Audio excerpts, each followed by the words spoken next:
Tired of wrestling with multiple files when you need to share them or save space on your Mac?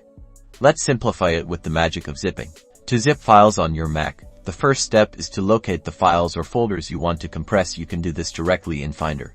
To select multiple items, you can click and drag a box around them, or hold down the Command key while clicking on each individual item you want to include. Once your files are selected, the next step is to bring up the context menu. To do this, simply right-click on any of the selected items. In the menu that appears, you'll see an option that says Compress. Your Mac is smart enough to know how many items you've selected, so it will say something like Compress 3 items, or Compress the selected folder. Click on that Compress option instantly.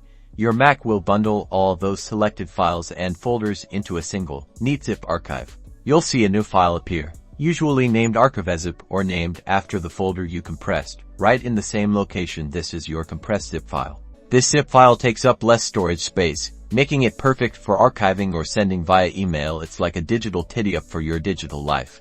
You can also compress an entire folder the same way. Just right-click on the folder you want to compress, and select Compress from the context menu.